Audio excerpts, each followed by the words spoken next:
সন্ধ্যার নাস্তার জন্য এক চুলায় চা বসিয়ে অন্য চুলায় এই মজার নাস্তা তৈরি করে ফেলুন, তাহলে চায়ের সাথে জমে যাবে।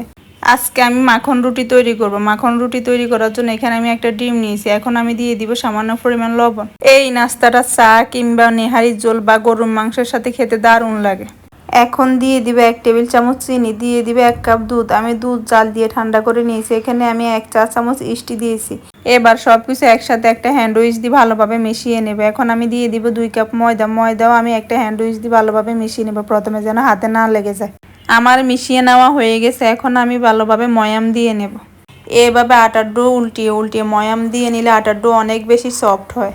আমার ময়াম দেওয়া হয়ে গেছে। এবার আমি আধা ঘন্টার জন্য রেস্টে রেখে দিব। আমার মতো আপনাদের যদি হাতে সময় না থাকে তাহলে একটা ফুটন্ত গরম পানির পাতিলের মধ্যে বাটিটা বসিয়ে দিবেন, তাহলে দেখবেন আধা ঘন্টার ভিতরে ইস্ট অ্যাক্টিভ হয়ে গেছে। আধা ঘন্টা পর দেখেন আমার আটা ফুলে ডাবল হয়ে গেছে। এবার আমি আরো কিছুক্ষণ মথে নেব। তারপর আমি ছোট ছোট লিচি কেটে নেব মাখন রুটি তৈরি করার জন্য।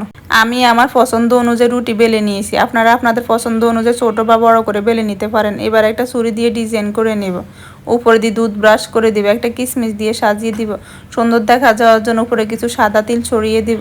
মাখন রুটি ভেজে নেওয়ার জন্য আমি ফ্রাই প্যানে দিয়ে দিয়েছি পরিমাণ মতো তেল। তেল যখন হালকা গরম হয়ে যাবে আমি দিয়ে দিব আগে থেকে তৈরি করে রাখা রুটিগুলো যখন হালকা ফুলে উপরে বেশি উঠবে, এভাবে একটা চামচ দিয়ে রুটির উপরে তেল দিয়ে দিবেন, তাহলে রুটিগুলো সুন্দরভাবে ফুলে যাবে। আমার মাখন রুটি এক পাশ ভেজে নেওয়া হয়ে গেছে। এবার আমি উল্টি অন্য পাশও ভেজে নেব ভালো করে। আমার মাখন রুটি ভেজে নেওয়া হয়ে গেছে। এবার আমি সবগুলো রুটি উঠিয়ে নেবে। এইভাবে বাচ্চাদের টিফিনও আপনারা মাখন রুটি তৈরি করে দিতে পারেন, বাচ্চারা খুব মজা করে খাবে।